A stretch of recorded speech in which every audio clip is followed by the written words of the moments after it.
I'm watching Josie, Fashion Mumbler. I love her, and she's got me in the spirit. So I thought I would update the ribbon on my wreath. She was doing wreath making in her video, so I'm gonna update the wreath on my the ribbon on my wreath, and why not? So I got completely distracted. You're gonna see that the bow is not blue; it's pink. I realized the bow was too short, like the little ends weren't long enough, and it was looking quite stumpy. And then I made a pink bow. My phone died. You'll learn this about me. Right now I'm making dinner. I just am cooking up chicken breast. I'm cutting carrots. I have broccoli. And I was really wanting to eat this with like some sort of noodle, like preferably on the Asian spectrum, like a rice noodle or an udon or something. And I have nothing. I have like a tiny bit of rice, but I ate rice last night, and these are the first world problems that I encounter. So let's go, while that does its thing, let's go check out the bow. So I relocated the blue bow to my tree, which I think looks rather cute on my pink tree. Now, let's go look. That's my pink bow. Hey, sit. Good girl. Wait. I don't want her exploring the neighborhood. Ta-da! So there is my pink bow. I think she's rather sporty. Now I need some more ornaments. I'm thinking maybe of making like dried oranges. I did go out in my backyard and I tried to like look for something, because I did have a really pretty red maple, but all the leaves have fallen off, as well as my yellow tree, which maybe you can kind of spot it from here. The leaves are so high in the sky, I can't get them. So, whatever, we'll make do. All right, so yeah, that's my evening.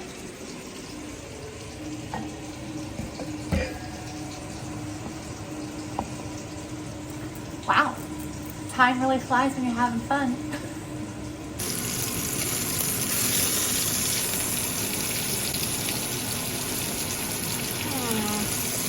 That doesn't want to come up. You know, they say not to take the meat up until it kind of sticks freely. My trusty doggy helper, thank you. Thanks for helping. She's here to make sure nothing important falls on the ground. Here, let me show off her trick. Pirouette. Good girl. Good girl. Okay, let's try now. Let's see if you unstick. Oh yeah, that unstuck beautifully. I am making a risotto, which does not go with my Asian theme at all. Sometimes you just gotta do what you gotta do. So if you've ever made risotto, you know the trick is you can't leave the stove. You literally have to stand here for 15 minutes, 20 minutes, just stirring. And so I thought, this is a great time to talk to you, whoever you are. And thank you for being you. You may be nobody, but maybe you're somebody, and you're somebody to me. So anywho, I wanted to maybe chat about why I am making videos like I'm nobody. Ah! Don't boil over, don't boil over. That happened so fast. How did that happen? So fast. Oh my goodness. It went from literally doing nothing to like doing a lot. Where were we? So you'll never guess what happened. My phone died. What I was initially saying, my initial goal in conversing with myself on my phone this way was to explain what I'm doing here on the YouTube. So there is a content creator. She used to have a really popular blog, and I think it was called Size 12 Style, or Style in Size 12 or something. And she was sort of like a mid-sized creator before that was a thing, before people were really talking about like different body types and body positivity, and then all of the, now there's Remy Bader, and like there's all the people. And for the most part, I like her. Her name's Katie. And she was talking about, I guess, having some sort of crisis of being like overwhelmed by social media, being on her phone too often. And this was years ago. This might even be pre-pandemic, honestly. But she said something that stuck with me, and I've locked it away up here. And she said that her and her therapist had talked about how she should create before she consumes, meaning like the first thing in the morning, instead of grabbing your phone and just like chugging down information, the news, Instagram, YouTube, X, formerly known as Twitter, the whole shebang, that you should create. That's it. Create before you consume. And so I took that to mean at the time, like, have your coffee, take in the sun, wake up, take a shower, I don't know, do anything before you grab your phone. And I think that is still like a decent sentiment, and probably one we should all try to follow. It seems reasonable. Like, this whole phone thing is pretty new. Like, growing up, because I'm in my early 30s, growing up I did not have a phone that I immediately went and looked at. The first thing I would do as a school child would be to go downstairs and look at the newspaper to see what the highs and lows were, so I could decide what to wear for school that day, depending on like the time of year and how tricky it can be in the South with like the morning being cold and the afternoon being blazing hot.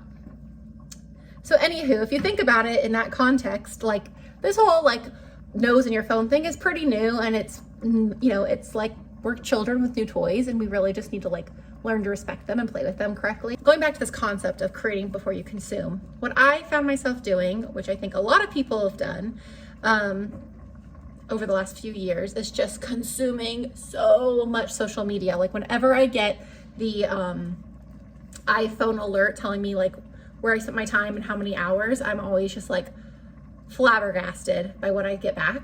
And it got worse when I started working from home. A lot of times though, I was able to kind of like say, oh, whatever. A lot of my hours on my phone are reading like from the Kindle app, like, where is the harm?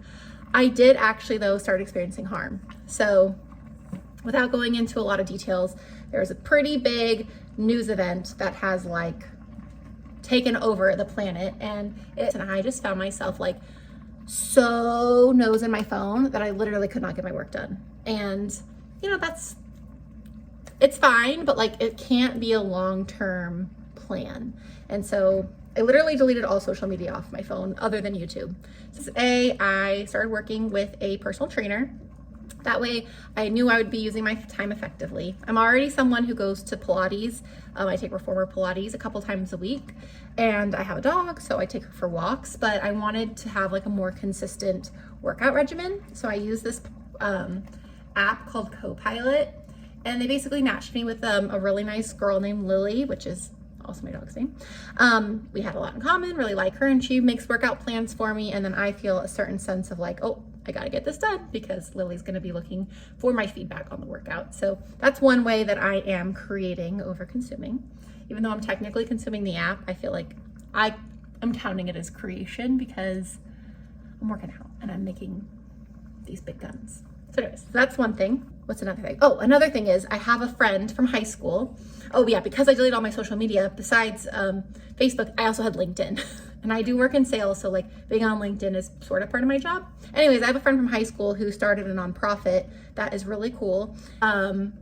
Provide reading opportunities to children who are either English as a second language or who are behind the reading level for their school. And they're in like 13 states, and they work a lot with high schoolers. I'm assuming these are kids who want to get community service hours for their college transcripts. But whatever. So anyways, they do a lot of great stuff, and they have like these studies that have literally shown that these reading exercises that they do with the kids actually helps. Like, they improve their reading levels, and their literacy is going up, and literacy rates is something I'm pretty passionate about. You will definitely learn that about me because I love reading.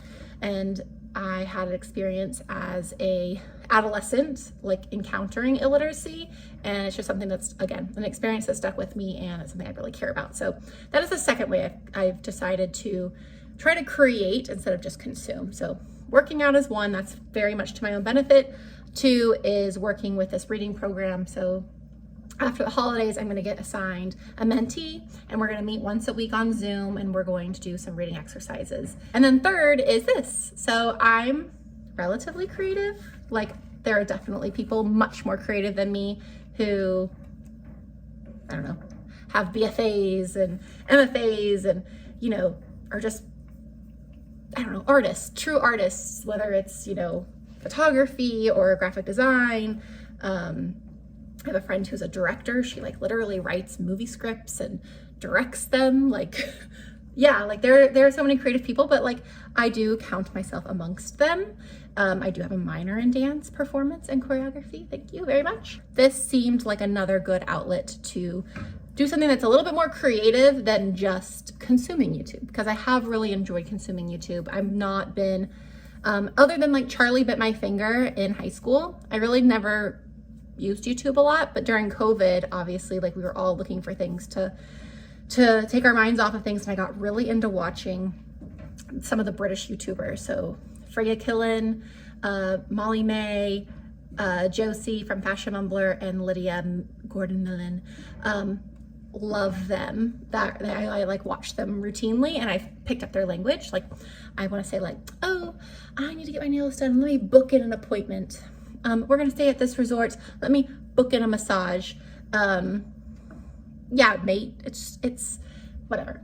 Anyways, I won't go on because that would be embarrassing. But anyways, I've enjoyed consuming YouTube, and so I just thought, hey, what the heck? I'll make a little bit, and hopefully it's fun. That's the point. I have a full-time job. I'm decent at it so far. Not trying to become an influencer. I do think I have influence, but that influence spans outside of myself. I don't think I influence too many people. Maybe like on occasion there are events, triggering events. I'm just blabbing on. Okay, well, thanks for listening. My risotto is getting risotto-y. I will, whoop. It's getting there. It still has ways to go, but I'm not gonna make you listen to me talk the whole time, so. You'll be back when I finish. What's your... Look delicious, baby. You're a liar. Enjoy your dinner. Oh, thank you. And your bag of salad. Oh yeah, this is your way to make your How do you say salad in Espanol? ¿Cómo se dice salad in Espanol? Ensalada. Ensalada. Dice, this is pollo. Arroz. ¿Cómo se dice broccoli? Broccoli. ¿Cómo se dice carrot? Zanahoria. Zanahoria. Mm-hmm. So you're having salad. Wait, what did you say? Ensalada con dressing y arroz con pollo y broccoli and ¿cómo se dice carrot again? Zanahoria. Zanahoria. Zanahoria. How do you spell that? Spanish or English? Okay, how do you say salad dressing?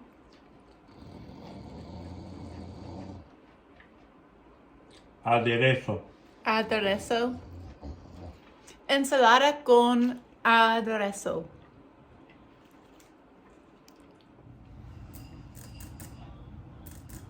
Good morning. So, it's a new dawn. It's a new day. I've showered. I did my recovery stretches that my trainer sent. Feeding my dog. I'm about to make coffee, and then I'm about to start working. But before I start working, I want to just make some dried orange slices because my wreath needs more. So I just Googled how to make dried orange slices, and it said to cut them thin, put them on a baking sheet, and put them in a 200-degree oven for a few hours. But at first I was like, oh, that's kind of wasteful, but it's cold. So I guess having the oven on will also serve as a partial heater. You may notice too that this is not a very big orange. This is a mandarin, but that's what I have. Okay, so I laid them on parchment, and then my trusty doggy, mi pera, is gonna help me make sure nothing gets missed. And we'll see them in a couple hours. Okay, here she is. I've added the orange slices, and I grabbed some of these red berries off of the bush near my door, some leaves. And yeah, it's not worse than it was, so I'd call this a job well done.